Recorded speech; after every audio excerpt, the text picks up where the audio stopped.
Welcome viewers. खोजबीन में आपका स्वागत है। मैं हूं शोएबुद्दीन। आज मैं अपने एक दोस्त से बात कर रहा था, तो हम लोग ये चर्चा कर रहे थे कि एक स्टूडेंट जो कि साल भर तैयारी करता है, वो चाहता यही है कि वो अपनी मेहनत के दम पर एग्ज़ाम क्लियर करे, पास हो, लेकिन वो कभी भी गलत तरीके पास होने के लिए नहीं अपनाना चाहेगा, क्योंकि उसको उसकी ज़रूरत भी नहीं है ना।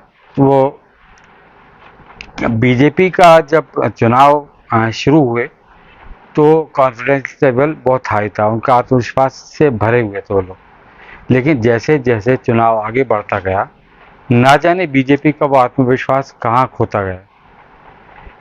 जो मूल मुद्दे थे उनसे, जैसे वो विकास की बात होना चाहिए थी, 10 साल उन्होंने शासन किया है, क्या किया, क्या उनकी योजनाएं थी, जनता के लिए क्या किया उन्होंने, वो बताने के बजाय हिंदू मुस्लिम और पाकिस्तान, राहुल गांधी की नानी भी आ गई, उससे जनता में ये इम्प्रेशन पड़ने लगा कि बीजेपी का आत्मविश्वास कहीं जा रहा है।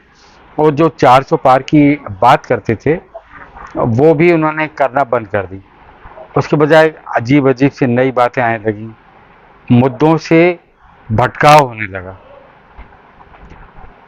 अब बीजेपी ने एक और काम किया, जैसे कि मैं शुरू में बात कर रहा था कि स्टूडेंट जो साल भर तैयारी करता है, तो हुआ बीजेपी ने, क्योंकि 10 साल राज किया है, तो उसी के अपने कामों के आधार पर ही उसे वोट मांगना चाहिए थे। लेकिन मैं दो उदाहरण देना चाहूँगा यहाँ पर, कि जैसे कि सूरत और इंदौर, ये बीजेपी के गढ़ माने जाते हैं।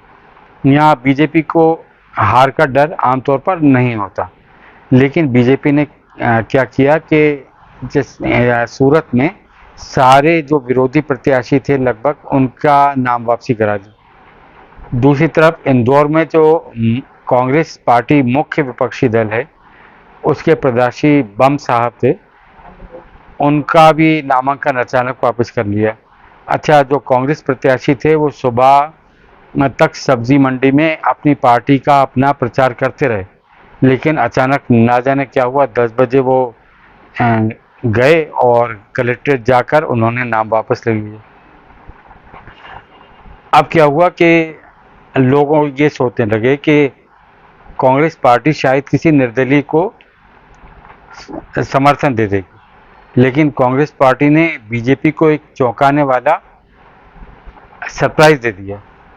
अब बीजेपी ने शायद सोचा या नहीं सोचा इस बारे में, उन्होंने कांग्रेस प्रत्याशी तो नाम वापस करा लिया।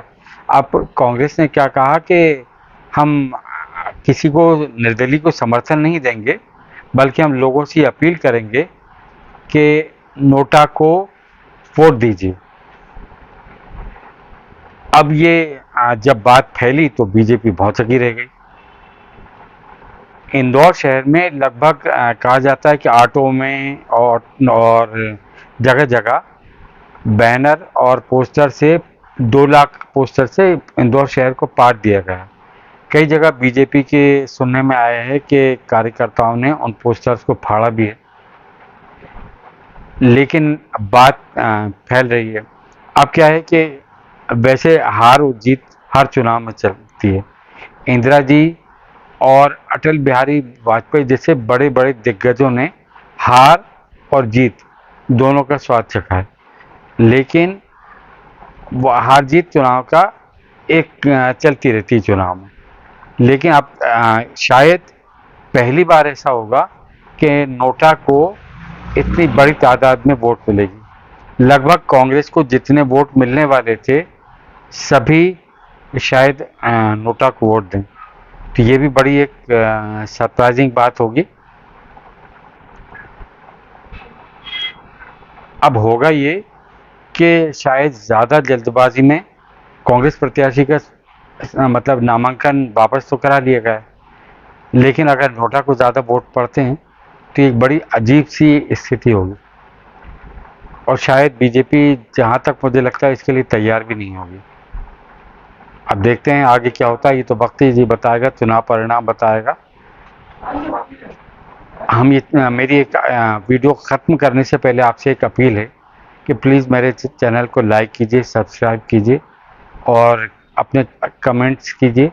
आपके कमेंट्स हम पढ़ेंगे, हमें अच्छा लगेगा। धन्यवाद।